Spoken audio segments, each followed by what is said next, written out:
मंगलम भगवान वीरो मंगलम गौतमो गणी मंगलम कुंद कुंदार्यो जैन धर्मोस्तु मंगलम सर्वमंगल मांगल्यम सर्वकल्याणकारकम प्रधानं सर्वधर्माणां जैनं जयतु शासनम्। मैं नमो तीर्थनायक को, नमो ओंकार वाणी को, नमो उन कुंद प्रभु को जिन्होंने ओंकार धारण की। अहो उपकार जिनवर का, कुंद का दिव्य वाणी का, जिन कुंद ध्वनि दाता उन कहान स्वामी का। चिदानंद एक रूपाए जिनाए परमात्मने, परमात्म प्रकाशाय नित्यं सिद्धात्मने नमः। योगेंद्र देव कृत यह जो परमात्म प्रकाश ग्रंथ है, इसकी 68वीं गाथा की स्वाध्याय अपन में पिछले 3 प्रवचनों के माध्यम से गुरुदेव के 6 दिनों से अपनी ये चर्चा चलती है।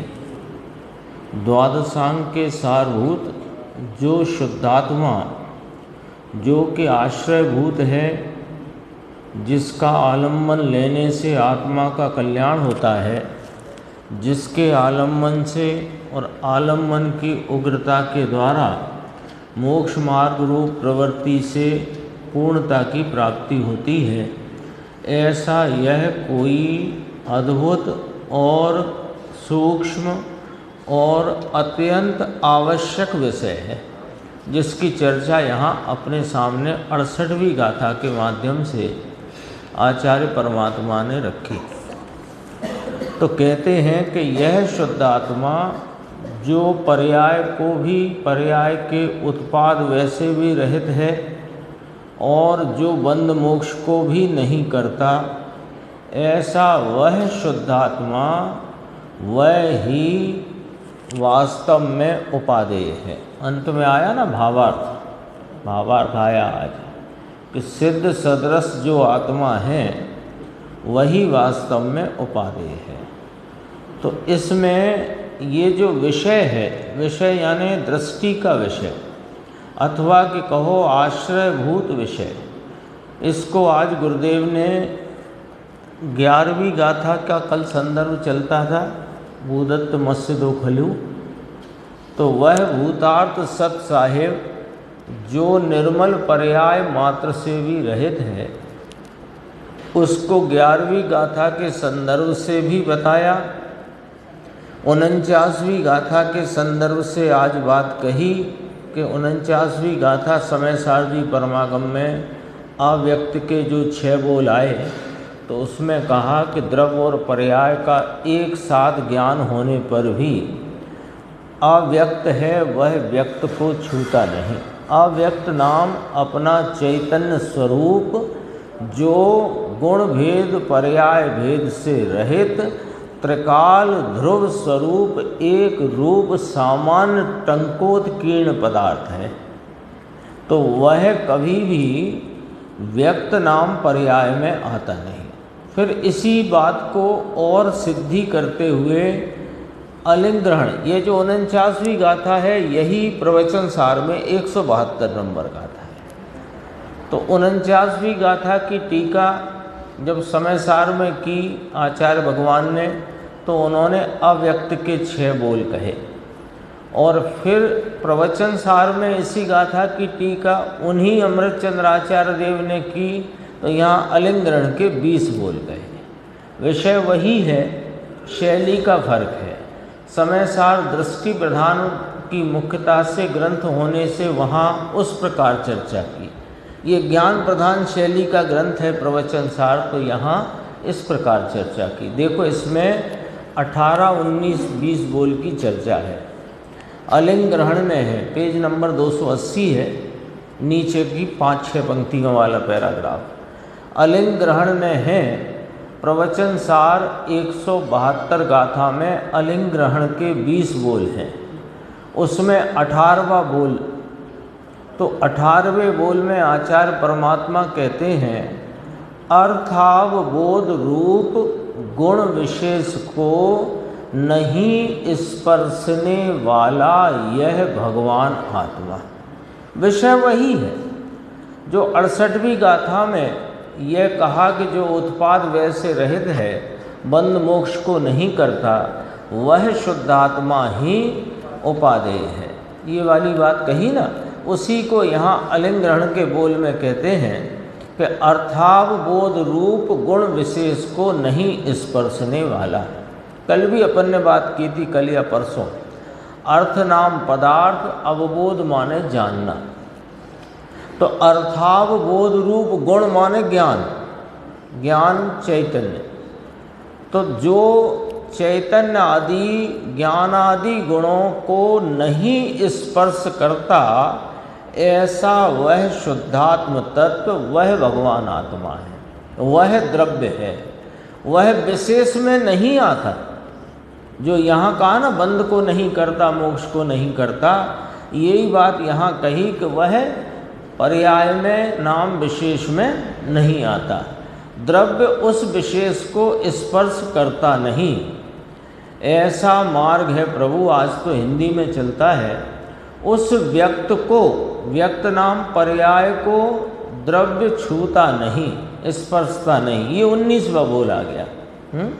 पर्याय पर्याय में रहती है, द्रव्य द्रव्य में रहता है। परसों आई थी बात कि जीव का और मोक्ष का कोई संबंध है कि नहीं, तो कहा कि जीव द्रव्य है और मोक्ष पर्याय है। उत्तर आया कि द्रव्य द्रव्य में रहता है, पर्याय पर्याय में रहती है। वही बात फिर आई, पर्याय पर्याय में रहती है, द्रव्य द्रव्य में रहता है, और पर्याय द्रव्य को स्पर्श नहीं करती। ये 19वां बोल हुआ है ना। ये 20वां बोल है। ये 20वां बोल भी इसी प्रकार है कि वह जो पृथ्वी ज्ञान के विषयभूत, वह जो अपना शुद्धात्म तत्व, उसको स्पर्श नहीं करती पर्याय, वह आत्मा है। ये 20वें बोल में लिया। और 19वें बोल में लिया कि पर्याय विशेष जो है उसे शुद्धात्मा स्पर्श नहीं करता। यानी पहले 18वें बोल में गुण भेद से रहित आत्मा बताया, 19वें बोल में पर्याय भेद से रहित आत्मा बताया, और ये दोनों प्रकार के भेदों से रहित वह जो शुद्धात्म तत्व है, उसको जो पर्याय लक्ष्य करती है, उस पर्याय में उस आत्मा के समस्त वैभव का आंशिक भाव प्रगट वेदन में, संचेतन में आता है। तो जो आस्वादन में आया, जो पर्याय अपने द्रव्य स्वभाव को आस्वादती हुई है, वही आत्मा है। यह 20वें बोल में कहा, पलट करके कहा बात को। यानी एक कल बोल देखते थे, लालचंद भाई का है 339 नंबर बोल, बूंद बूंद अमृत करके एक पुस्तक है उसमें। तो उसमें उन्होंने चर्चा ली कि सामान्य के दो प्रकार, एक ध्येयभूत सामान्य और एक ज्ञेयभूत सामान्य। तो उसको उन्होंने वर्णन कैसे किया कि अपने उपयोग रूप परिणाम से अपरिणमित, अपरिणामी, अगर उपयोग रूप परिणाम वाला तो है, परिणाम स्वरूप है, पर वह अपरिणामी आत्मा जो है वो ध्येयभूत है, और उपयोग स्वरूप परिणाम से परिणमित जो आत्मा है वो ज्ञेयभूत है। ख्याल में आई बात? बात ख्याल में आई? क्या कहना है, थोड़ा देखना इसको कि उपयोग है ना, उपयोग बिना का आत्मा किसी समय नहीं। ज्ञान दर्शन का व्यापार प्रति समय आत्मा का निरंतर वर्तता है। तो वो जो उपयोग प्रगट पर्याय में वर्तता है, जानने देखने का व्यापार, उससे आत्मा निर्धारित निर्णय में लिया जाता है। निर्णय कैसे करेंगे आत्मा का? आत्मा है ना, मैं आत्मा हूँ, तो मैं आत्मा हूँ तो मेरा निर्णय कैसे हो कि मैं ये देहादिक नहीं, पर्याय में जो रागादि का वेदन है वो मैं नहीं, मैं तो एक आत्म शुद्धात्म पदार्थ हूँ। इसका निर्णय कैसे करो कि आत्मा ज्ञायक भगवान है, ज्ञान स्वरूप ही है। तो ज्ञान स्वरूपता का निर्णय, ज्ञान का परिणमित व्यापार जो है उपयोग, उस उपयोग पर से निर्णय किया कि ये जो उपयोग की वृत्ति है प्रति समय होती हुई जानने देखने की, तो जानने देखने का जो प्रगट व्यापार है, परिणमित उपयोग, वो उस व्यापार पर से, उस जानने देखने पर से ये निर्णय हुआ कि जो जानने में आता है वो मैं नहीं। प्रति समय अभी उपयोग बाहर है ना, तो बाहर है तो बहिर विषय जो जानने में आ रहे हैं वो मैं नहीं, लेकिन हर जानने की पर्याय में मैं जानन स्वरूप हूँ, ये निर्णय किया। तो ये उपयोग के परिणमन पर से निर्णय किया, तो ये गेयभूत सामान्य, और इस गेयभूत सामान्य को निर्धारण निर्णय करके अब पर्याय मात्र का लक्ष्य छोड़कर जो सीधा द्रव्य स्वभाव को लक्षित किया, यानी लक्षण के द्वारा लक्ष्य नहीं, लक्षण स्वरूप लक्ष्य को जो लक्षित किया वो ध्येयभूत सामान्य। और ये वाली बात 18, 19, 20 बोल में आ गई। देखो कैसे कि गुण विशेष को नहीं आलंगित नहीं स्पर्शित ऐसा वह आत्मा द्रव्य है। एक, पर्याय विशेष को नहीं स्पर्शित नहीं आलंगित ऐसा वह द्रव्य है। तो गुण विशेष से रहित, पर्याय विशेष से रहित, यानी गुण भेदों और पर्याय भेदों से रहित जो शुद्धात्मा है, ये निर्णय का विषय है। ये 18, 19 बोल पर निर्णय कराया। तो अब जो जिसने यथार्थ निर्णय किया अपनी चैतन्य वस्तु का, तो उसने उस निर्णीत वस्तु को बिना किसी भेद को लक्ष्य में लिए सीधा उस आत्मा को अपने वर्तमान उपयोग से विषय किया। तो वहाँ गुण भेद पर्याय भेद दिखाई नहीं देते, वहाँ अपना चैतन्य आत्मा ही उसका विषय होता है। और उस चैतन्य आत्मा के अनंत वैभव का प्रगटपना पर्याय में आता है। तो वो पर्याय कहती है कि मैं आत्मा हूँ। ख्याल में आई बात? ख्याल में आई ना?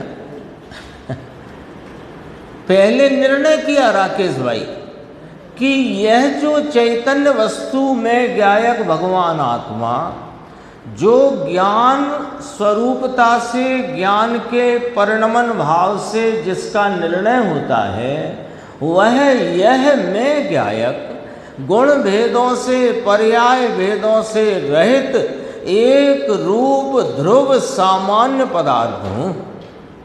ऐसे निर्णीत विषय को जब वर्तमान पर्याय ने पर्याय भेद गुण भेदों को विषय न करते हुए सीधा अपने ज्ञायक भगवान निर्णीत निर्धारित अपना एक रूप ध्रुव ज्ञायक, उसको जो लक्ष्य में लिया, तो उसको जो लक्ष्य में लिया तो वहाँ गुण भेद पर्याय भेद दिखाई देते नहीं।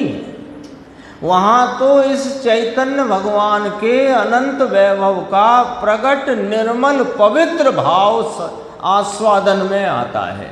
तो वो आस्वादन कहता है कि मैं आत्मा। इसलिए 20वें बोल में कहा कि वो जो गुण भेद पर्याय भेद से रहित है ना, तो वो जो पर्याय द्रव्य को नहीं आलंगित, वो जो पर्याय जो द्रव्य को छूती नहीं, वो पर्याय, वो आत्मा है। ये 20वें बोल में आया, ख्याल में आया।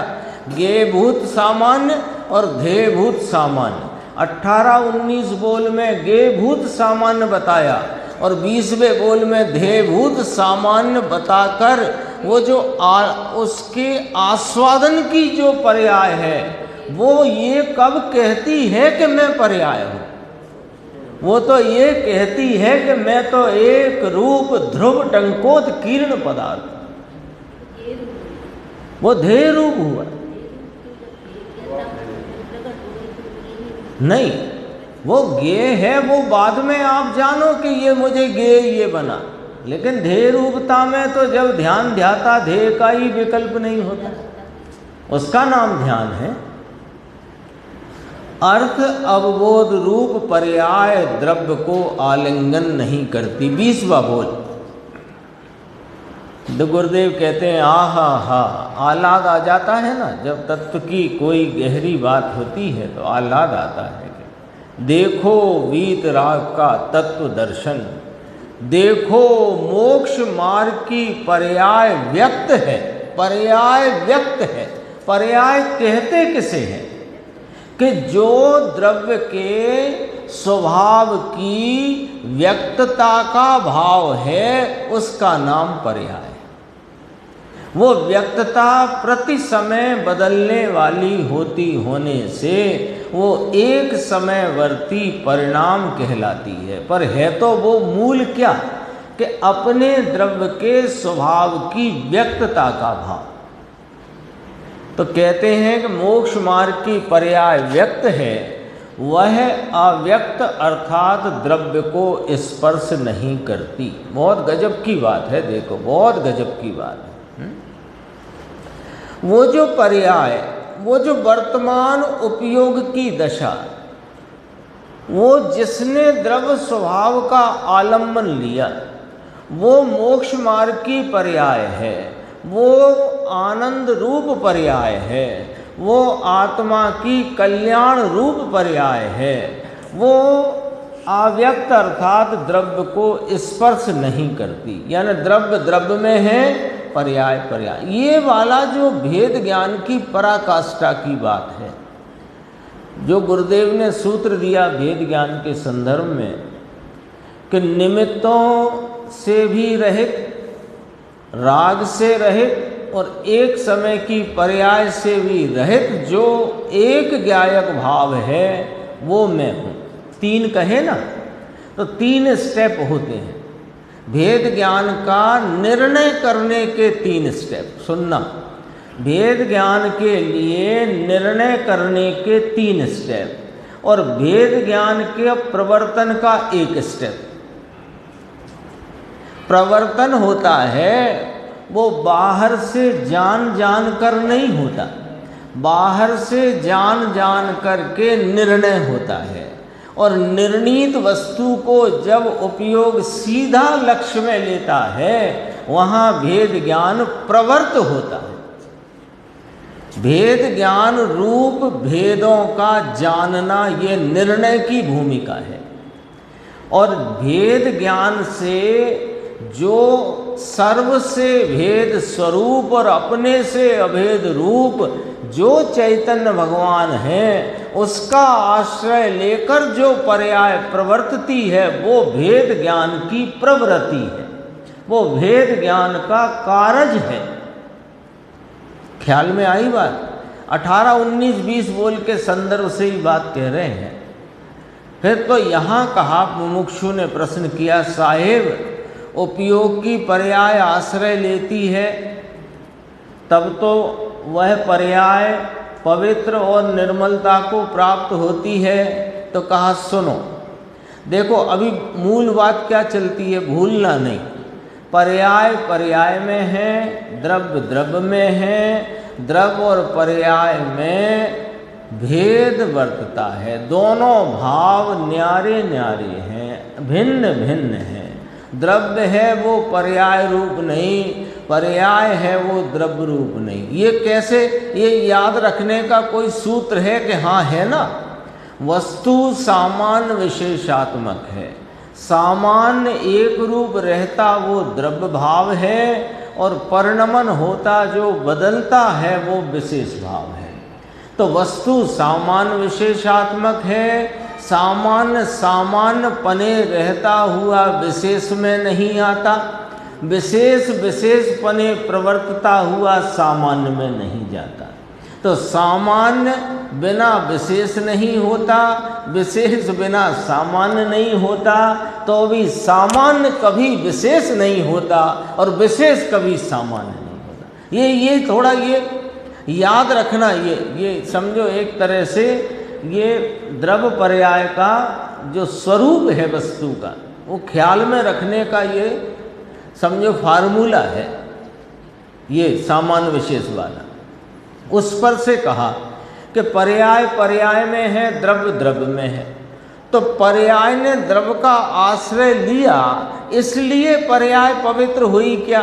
तो वो वाली बात का जवाब यहाँ है कि भाई आश्रय लेती ही नहीं, पर्याय द्रव्य का आश्रय लेती ही नहीं। यानी क्या? अभी तो आप यही कहते आ रहे हो आश्रयभूत तत्व क्या, जिसका पर्याय आश्रय ले तो पर्याय पवित्र हो जाए, परिणति में आनंद और मोक्ष मार्ग की प्रकटता हो जाए।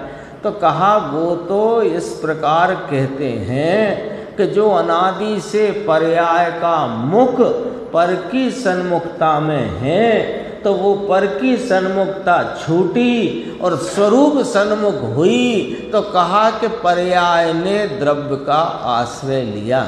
वास्तव में तो पर्याय पर्याय में रहती है, द्रव्य को तो छूती भी नहीं। ये जवाब है यहाँ। देखो, आश्रय लेती ही नहीं, आश्रय का अर्थ इतना समझना कि वह सन्मुख हुई।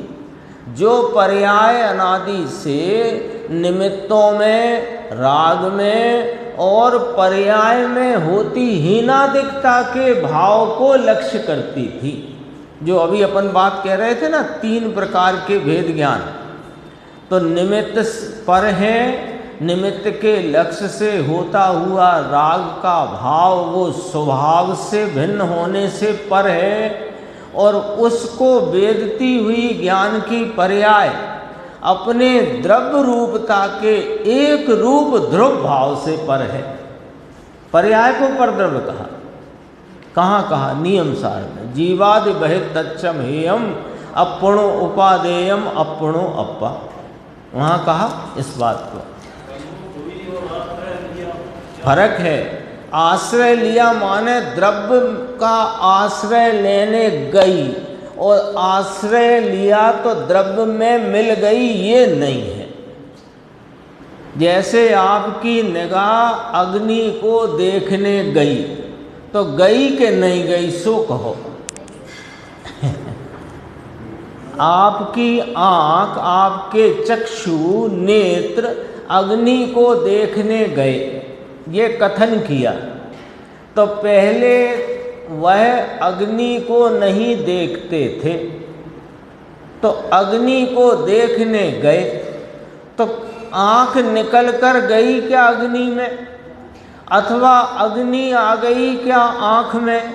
ऐसे ही यह आत्मा बंध मोक्ष की पर्याय, तो यहाँ आश्रयभूत तो समझो धर्म की पर्याय, तो धर्म की पर्याय में आत्मा गया नहीं, और धर्म की पर्याय आत्मा में आई नहीं। धर्म रूप जो पर्याय यानी उपयोग की वर्तमान पर्याय जो पहले पर सन्मुख थी, वह स्वयं सन्मुख हुई। तो स्वयं सन्मुख हुई तो उसे कहते हैं कि इसने द्रव्य स्वभाव का आश्रय लिया, है ना। ये तो 320 गाथा आई ना, उसमें ही तो ये वाली गाथा रखी टीकाकार आचार्य जयसेन स्वामी ने, ये वाली गाथा 68 गाथा 320 गाथा समय सार की टीका करते हुए जयसेन स्वामी ने। और 320 गाथा में यही कहा कि जैसे नेत्र अग्नि को करता नहीं मात्र देखता ही है, ऐसे ही यह आत्मा बंध मोक्ष संवर निर्जरा किसी को करता नहीं, मात्र जानता ही है। तो जाता नहीं, आता नहीं, पर्याय कौन है? संवर कौन है? अपन तो यहाँ आ जाओ। संवर कौन है? पर्याय के द्रव्य। निर्जरा कौन है? पर्याय के द्रव्य। बंध कौन है? पर्याय के द्रव्य। मोक्ष कौन है? पर्याय के द्रव्य। तो जो पर्याय भाव है उसमें द्रव्य आता नहीं और पर्याय द्रव्य में जाती है, तो करता नहीं उसको। आत्मा बंध मोक्ष संवर निर्जरा को करता नहीं, तो पर्याय पर्याय में रही, द्रव्य द्रव्य में रहा।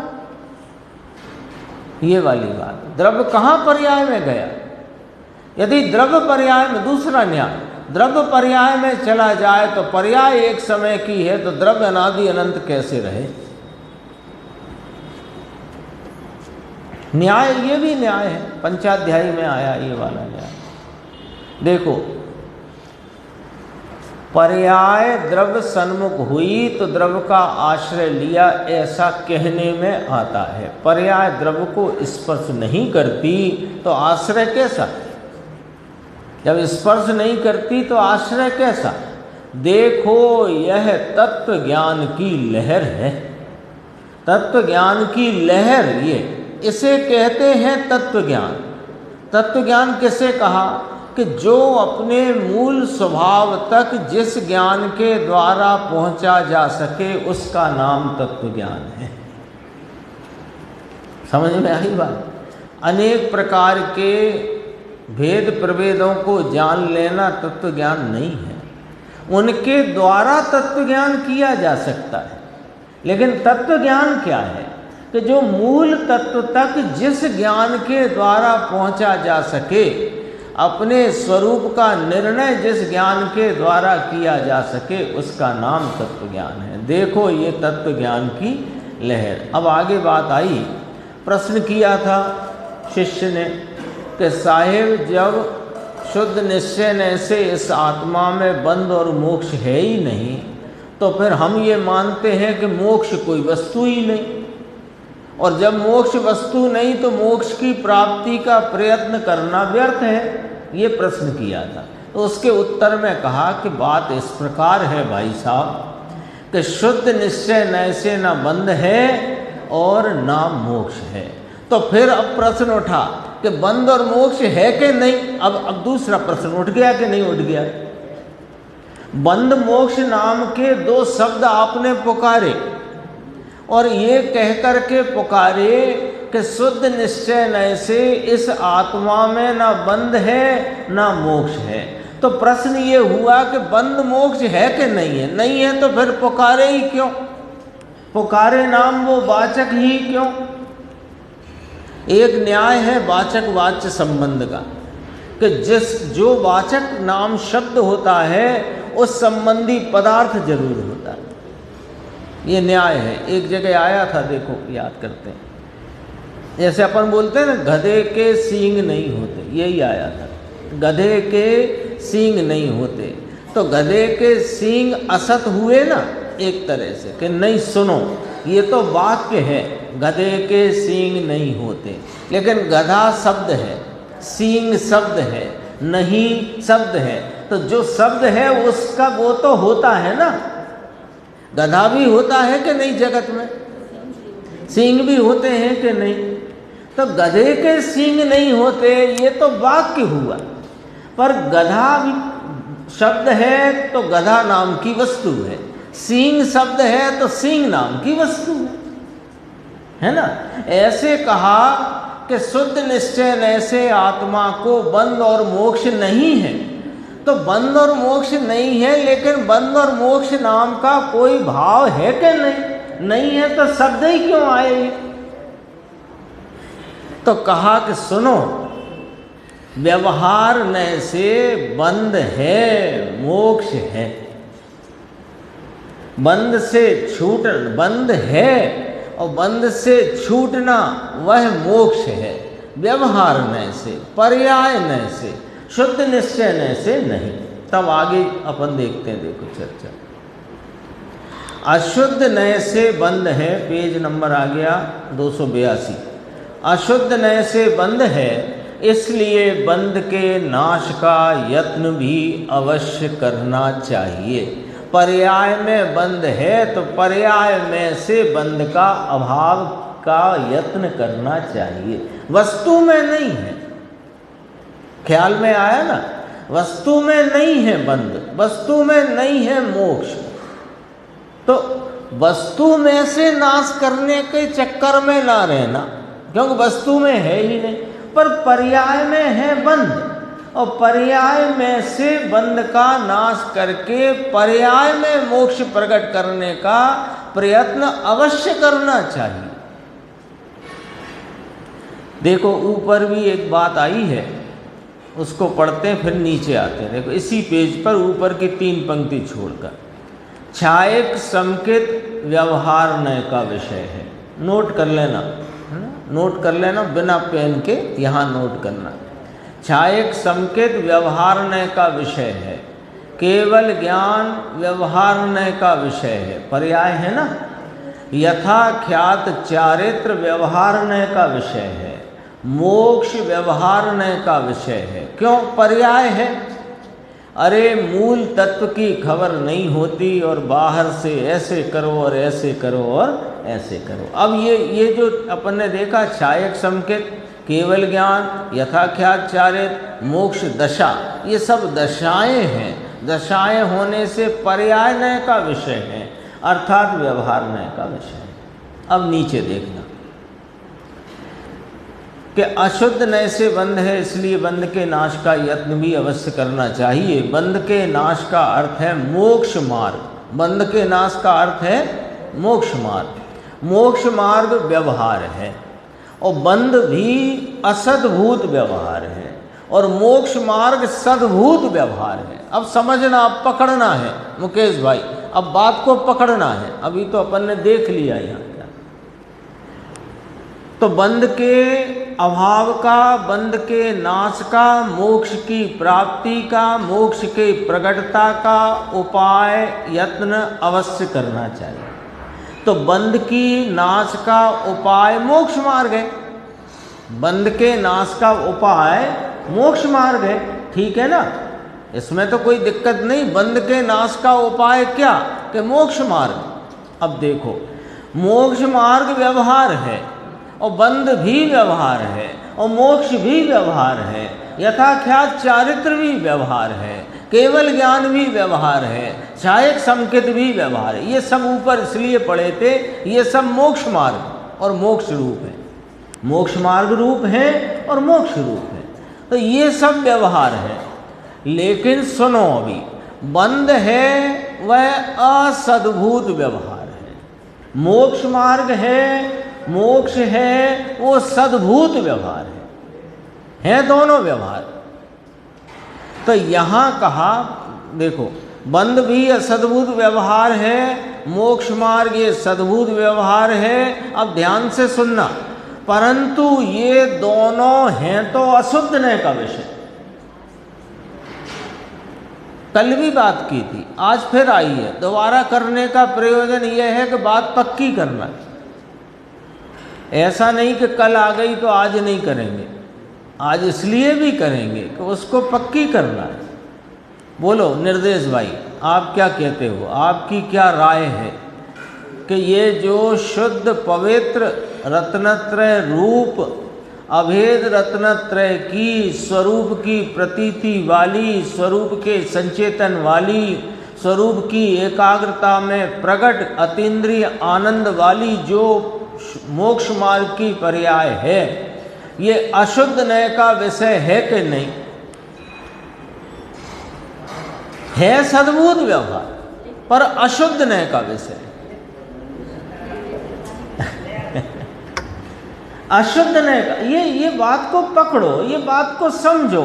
ऐसे ही आचार्य भगवान या ज्ञानी जन ऐसे ही नहीं कहते कोई बात, उसमें से मर्म अपने को निकालना चाहिए। देखो, मुमुक्षु ने प्रश्न किया, कल अपन ने चर्चा की थी यद्यपि इस पर आज फिर करते हैं।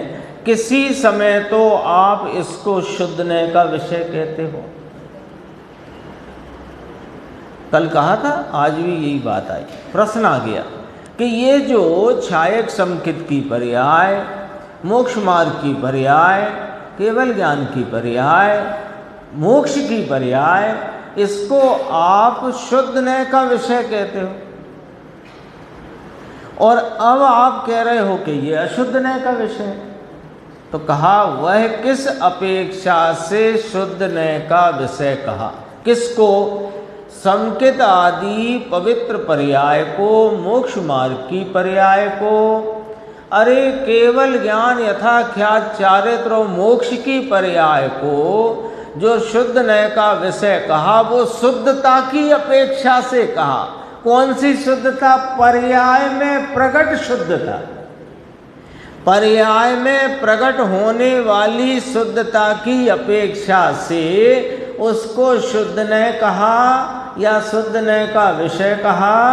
और पर्याय में रह गई जो कोई रागादिक मलिनता है, उसको अशुद्ध नय का विषय कहा।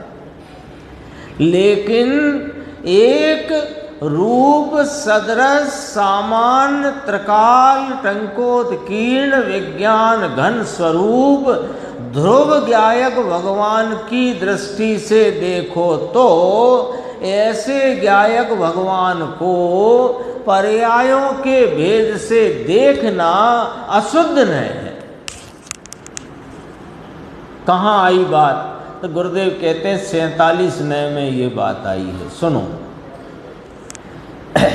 वह तो शुद्धता की अपेक्षा से मोक्ष मार्ग आदि की निर्मल पर्यायों को शुद्ध नय का विषय कहा, और बाकी है तो वो वास्तव में अशुद्ध नय का विषय।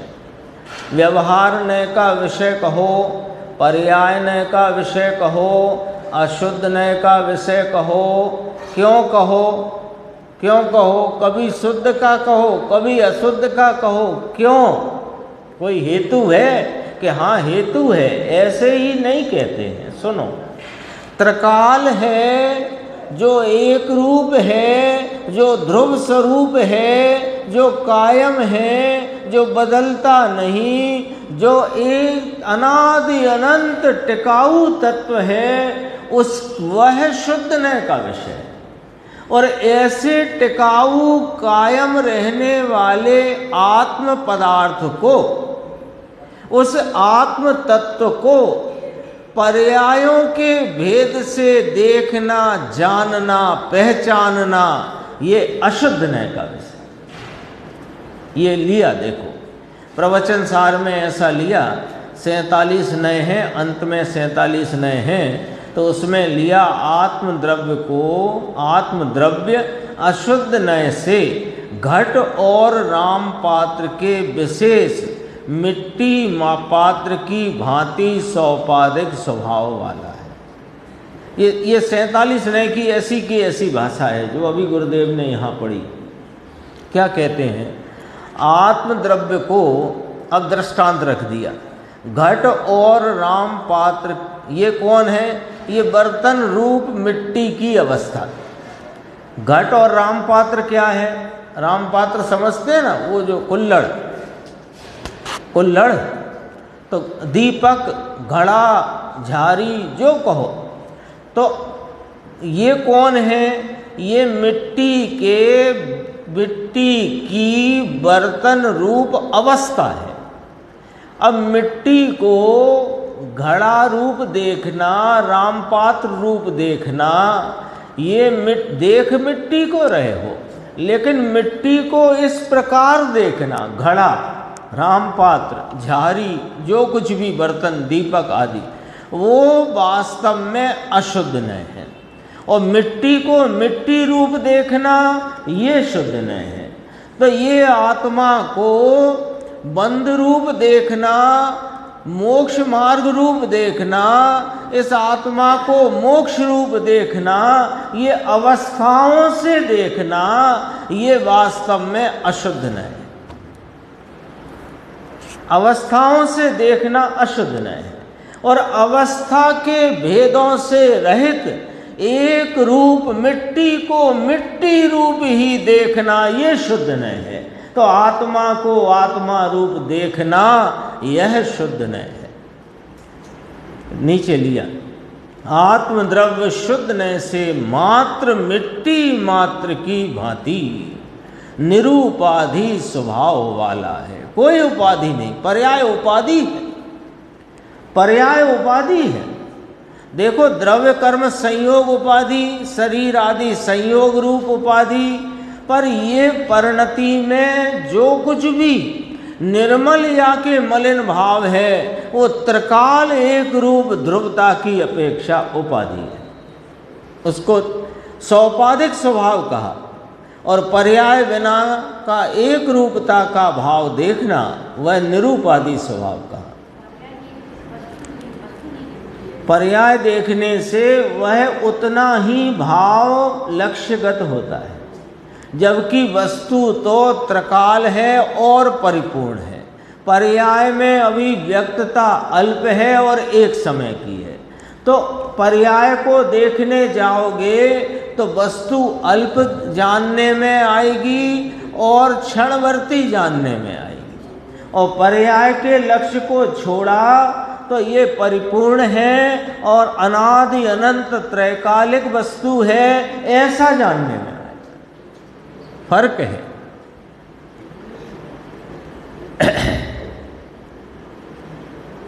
ये देखो, ये भैया बात बहुत अच्छी आई है 285 पेज पे, और ये अपनी बात यहाँ पूरी भी होती है।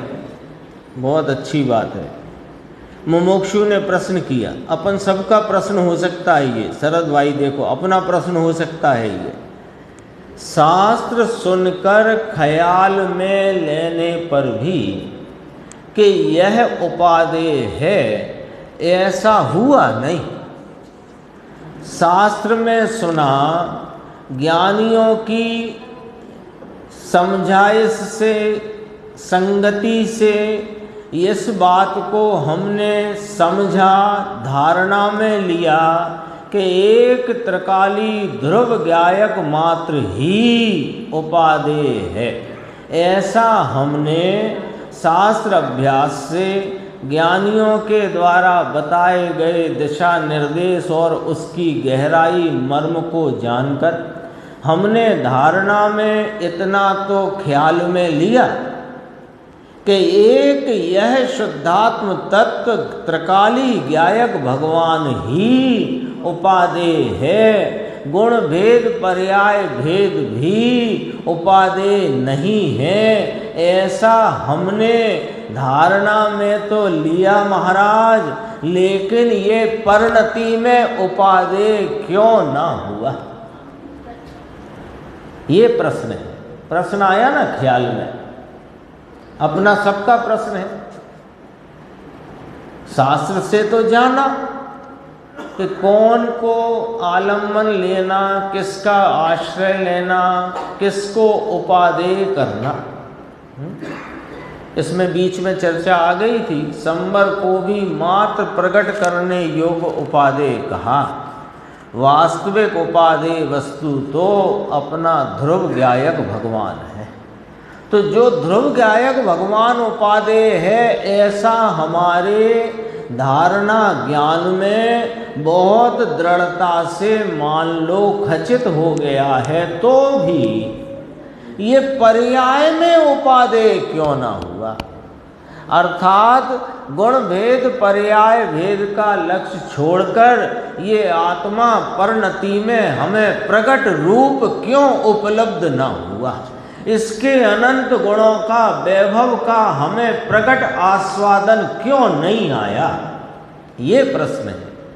उत्तर देखो कि ज्ञान की पर्याय में ऐसा हुआ, परंतु श्रद्धा की पर्याय में, अनुभूति की पर्याय में यह उपादेय है, ऐसा कहाँ आया यानी नहीं आया? देखो, ज्ञान की पर्याय में तो धारणा में आया कि यह शुद्धात्म गायक भगवान ध्रुव तत्व ही उपादेय है। लेकिन श्रद्धा की पर्याय में, नाम प्रतीति की पर्याय में, अहम रूपता में और अनुभूति की पर्याय में माने स्वरूप संचेतन आस्वादन रूपता की पर्याय में ये उपादेय है, ऐसा नहीं आया। नहीं आया। क्यों नहीं आया? क्यों नहीं आया वो विचार करते हैं। प्रश्न आया है तो गुरुदेव ने तो यहाँ इतना फरमाया कि अनंत पुरुषार्थ है इसमें। ये सामान्य पुरुषार्थ से ये वस्तु तत्व अपनी परिणति में हाजिर होकर स्वाद रूप तब तक नहीं होगा जब तक पुरुषार्थ अनंत चाहिए, अपूर्व चाहिए। तो क्यों अपूर्व पुरुषार्थ का अर्थ क्या? ताकत ज़्यादा लगाएं, व्रत ज़्यादा करें, क्या करें कि हाँ रुचि की ताकत बढ़ाओ।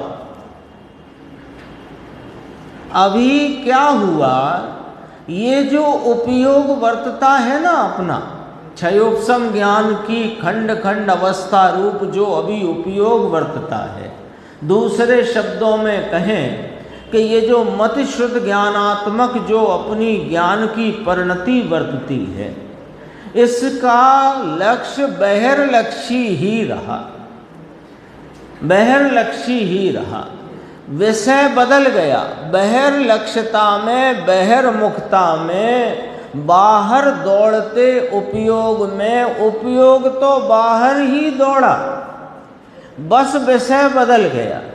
अखबार छोड़कर, घर गृहस्थी व्यापार छोड़कर कदाचित कुछ समय को ये उपयोग आचार्य भगवंतों के द्वारा बताए हुए शुद्धात्मा को जानने में बाहर लग रहा है।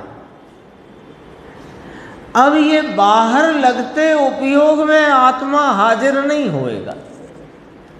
बाहर लगते उपयोग में राग हाजिर होता है, और राग हाजिर होता है तो राग का स्वाद कलुषित होता है, तो आनंद का स्वाद वहां आ सकता नहीं। तो क्या करें महाराज?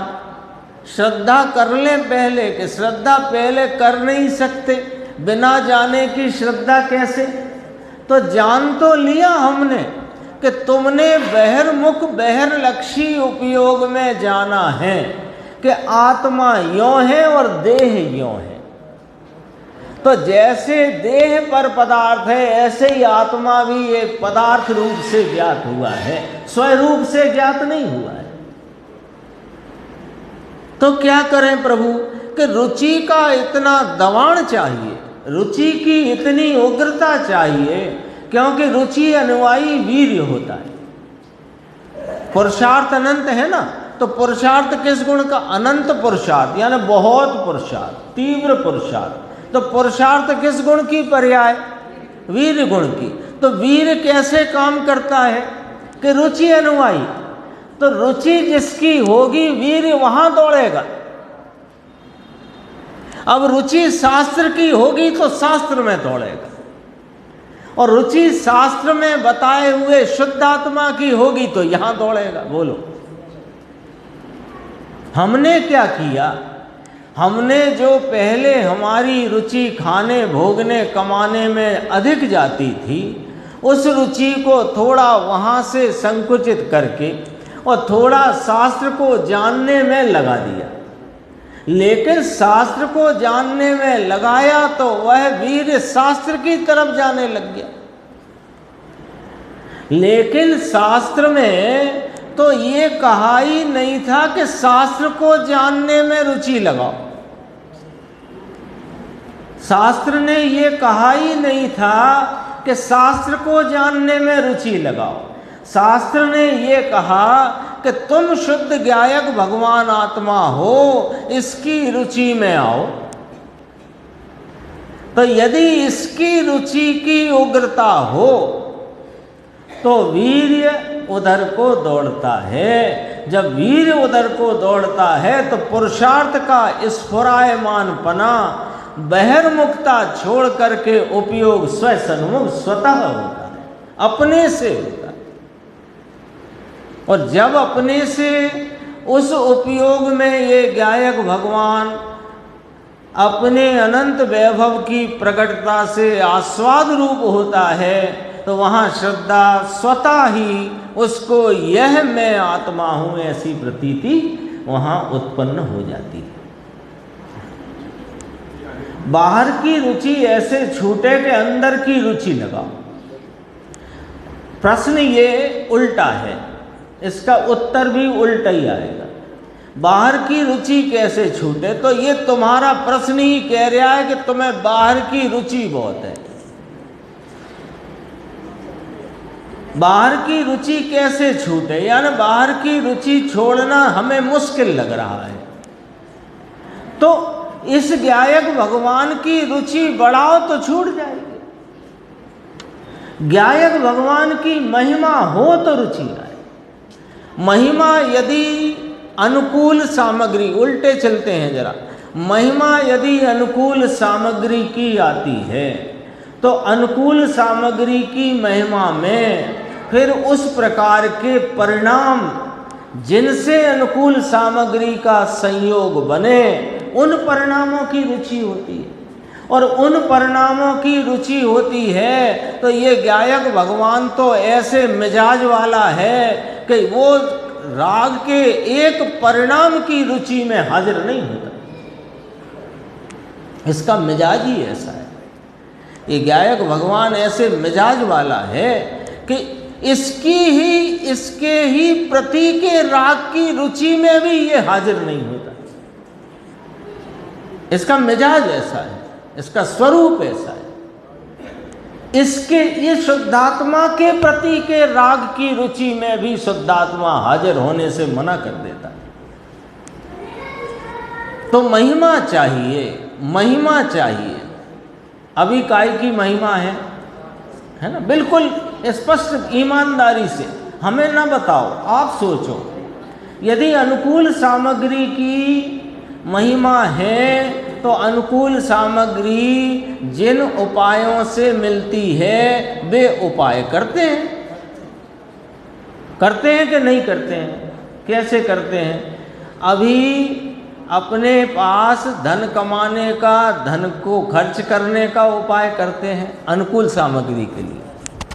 ये तो उदाहरण है, लेकिन सिद्धांत के अनुसार जिन परिणामों के निमित्त से अनुकूल सामग्री के संयोग मिलते हैं, उन परिणामों की रुचि में दौड़ते हो, तो ये ज्ञायक भगवान कहता है कि ऐसे मैं तुम्हारी परिणति में हाजिर होने वाला नहीं। मेरी रुचि माने सिर्फ ज्ञायक की रुचि, उसका नाम वो रुचि है। उस रुचि में पुरुषार्थ स्वरूप सन्मुख होगा। बाहर की रुचि बदलने से उपयोग बाहर ही दौड़ेगा। हो सकता है खाने कमाने भोगने की रुचि बहुत अल्प रह गई हो और शास्त्र स्वाध्याय चिंतन विचार की रुचि अधिक बढ़ गई हो, तो उस रुचि में भी आत्मा की रुचि नहीं कहेंगे, वह भी बहिर वस्तुओं की, बहिर भावों की ही रुचि है। करना है तो यही करना है। फिर क्या लिखा देखो टीटू भाई साहब, बाकी सब है।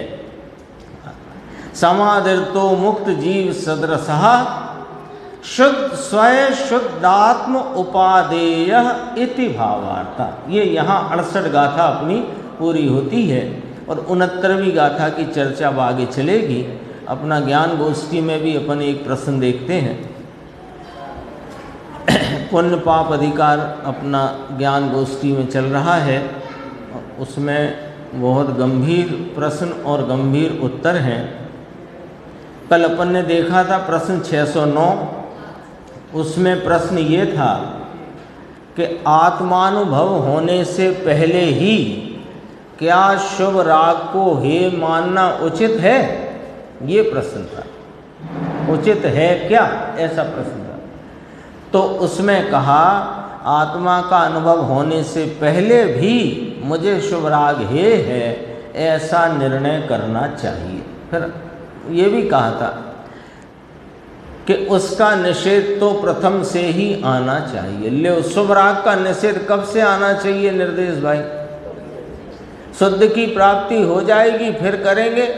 सभी ऐसा करते हैं कि सुनो, सब ऐसा करते नहीं हैं, सबको ऐसा होता है, ऐसा होता है। लेकिन निषेध तो पहले से चलता है, निषेध तो पहले से आना चाहिए। देखो, यदि शुभ राग का आदर किया जाएगा तो मिथ्यात्व दृढ़ होगा। शुभ राग को हे जानने का प्रयोजन भाई साहब अशुभ में चले जाने का नहीं है, ये तो अपने निर्णय करके स्वरूप की उपादेयता के लिए उसकी बात है। अब देखो, सम्यक दर्शन के बिना क्या व्रत तप दान शीलादि अफल हैं, व्यर्थ हैं क्या? यानी सम्यक दर्शन यदि ना हुआ हो, अपने आत्मा का भान न हुआ हो, उसके पहले जो कोई भी व्रत तप दान शील आदि जो कुछ भी प्रवृत्ति में परिणाम विकल्पों में चलते हैं, वे अफल हैं, व्यर्थ हैं क्या? कि हाँ, सम्यक दर्शन के बिना, अपने स्वरूप के भान के बिना किए जाने वाले समस्त व्रतादि दान आदि मुक्ति के लिए निष्फल हैं, संसार वृद्धि के लिए सफल हैं। ऐसा नहीं है कि कोई फल ही नहीं होगा उनका, फल तो आएगा, पर वही आएगा संसार में भटकने का। 611, ये थोड़ा विषय बहुत अच्छा है। व्रत नियम शील तप आदि के शुभ राग को अत्यंत स्थूल परिणाम क्यों कहा? ये शास्त्रों में बहुत चर्चा आती है कि व्रत नियम शील तप आदि के जो परिणाम हैं, है ना, श्रावक के जो देश व्रत आदि के परिणाम, मुनिराज के महाव्रत आदि के परिणाम, नियम के प्रतिज्ञा के परिणाम, शील के परिणाम, तपश्चरण आदि के परिणाम, पूजा भक्ति के परिणाम, इन शुभ राग को अत्यंत स्थूल परिणाम क्यों कहते हो? अत्यंत स्थूल क्यों कहते हो? प्रश्नकार का प्रश्न है। उत्तर है, आत्म स्वभाव सूक्ष्म है और इंद्रियों से अगोचर है, इसलिए अत्यंत सूक्ष्म है। इनको अत्यंत स्थूल कहा तो सामने अत्यंत सूक्ष्म कौन है, पहले उसको रखा। शुभ परिणाम आत्म स्वभाव से विरुद्ध जाति का है। कोई सा परिणाम हो, है ना, श्रावक की 11 प्रतिमाओं के परिणाम हो, 12 व्रत के परिणाम हो, मुनिराज के महाव्रत के 28 मूल गुण के परिणाम हो, भक्ति पूजा आदि के परिणाम हो, शीलादिक के परिणाम हो, वे आत्म स्वभाव से विरुद्ध जाति के हैं, अतः उसको अत्यंत स्थूल परिणाम कहा है। सीधा उत्तर है कि आत्म स्वभाव अत्यंत सूक्ष्म है और उस स्वभाव से विरुद्ध जाति के जो परिणाम हैं वे इसलिए स्थूल कहलाते हैं क्योंकि वे आत्मा सूक्ष्म है और वे आत्मा से विरुद्ध जाति के। एक तो ये हुआ। अब दूसरा उत्तर, यानी उसी का और खुलासा। राग का परिणाम पर लक्ष्य से उत्पन्न होने वाला विकृत परिणाम है। अब इसमें कौन कौन से परिणाम लेंगे बताओ? सब ले लें, बिल्कुल बिना कोई सोचे विचारे, ऊपर से ही चलो ना। व्रत नियम शील तपादि के परिणाम विकृत में लेना कि अविकृत में लेना? बोलो साहब, अंदर से आनी चाहिए आवाज, सुन सुन के नहीं। सुन सुन के तो ऐसे कितनी है? 3, तो आपने भी कहा 3, 4। ये ऐसे वाला जवाब नहीं चाहिए, अंदर से लाओ। जो अब तक सुना समझा विचार करके निर्णय में की कोटि में जहाँ तक आई हो बात, वहाँ से जवाब अंदर ही, हमें मत दो। हम तो बार बार इसलिए पूछ रहे हैं कि आपने आपको ही ना दिया हो तो अभी दे लो अंदर के अंदर जवाब, यहाँ खड़ा कर लो चित्त में। राग का परिणाम कोई सा राग हो, शुभ अशुभ, पर लक्ष्य से उत्पन्न होने वाला विकृत परिणाम है, पराश्रय जन्य परिणाम है। पराश्रय जन्य माने निमित्त आदि के लक्ष्य में उत्पन्न होने वाला परिणाम है, स्थूल लक्ष्य वाला परिणाम है। लो ये पॉइंट पकड़ना है बस, स्थूल लक्ष्य वाला परिणाम है। जब ये उपयोग निमित्त आदि के को विषय करके बरतता है तब यह रागादि रूप, शुभ रागादि रूप, व्रत नियम शील संयम आदि रूप जो शुभ परिणाम हैं वे कब और कैसे उत्पन्न होते हैं कि वह पराश्रय में उत्पन्न होते हैं। पर निमित्त रूप पर वस्तुओं को जब विषय किया जाता है तब उत्पन्न होते हैं। ठीक है ना? इसलिए समझना ये बात को, वे उत्पन्न कब और कैसे होते हैं कि चाहे व्रतादि के परिणाम हों, नियम के हों, शील के हों, तपस्चरण के हों, वे सब निमित्तों को विषय बनाने के काल में विषय को बनाते हुए उत्पन्न होते हैं। ठीक है? उपयोग जब पर द्रव्यों को विषय करता हुआ वर्तता है, प्रवर्तता है, तब यह शुभ राग रूपी विकृत परिणाम उत्पन्न होते हैं। और जब यह उपयोग इस शुद्धात्म तत्व को विषय बनाता हुआ प्रवृत्त होता है तब रागादि उत्पन्न नहीं होते हैं। ये ठीक है? ये समीकरण जो अपने सामने आया ठीक है? अब देखो कि ये जो स्वयं तत्व आत्मा है ये सूक्ष्म है और जो परद्रव्य आदि हैं वे निमित्त, वे स्थूल विषय, वे इंद्रियों के विषय हैं। 31 का था द्रव्य इंद्रिय, भाव इंद्रिय और इंद्रिय के विषय भूत पदार्थ सब इंद्रिय। तो इंद्रिय गोचर जो भाव हैं वे इंद्रिय गोचर जो विषय हैं, भाव हैं, वे स्थूल हैं और अतीन्द्रिय महापदार्थ ये सूक्ष्म हैं। तो जो उपयोग उन पदार्थों को विषय करके बरते और वहाँ जो कुछ भी उत्पन्न हो वो स्थूल है, और जो उपयोग इसका आलम्बन लेकर प्रवृत्त हो और वहाँ जो कुछ भी भाव उपजे वो सूक्ष्म है। आ गया ना ख्याल में? इसलिए वह जो स्थूल लक्ष्य वाले परिणाम हैं उन्हें अत्यंत स्थूल परिणाम कहा है, और जो स्वरूप का सन्मुख, स्वरूप के सन्मुखता वाला परिणाम है वो स्वरूप सूक्ष्म होने से उसे सूक्ष्म परिणाम कहा है। कल घड़ी का उदाहरण दिया था कि वो बारीक स्क्रू को देखने के लिए जो नज़र है वो सूक्ष्म होती है ना, और बाहर में इतनी मोटी कील ठुकी हो उसे देखने की नज़र स्थूल होती है। यही वाली बात यहाँ इसी न्याय से ये बात समझना चाहिए। शेष चर्चा आगे इसमें।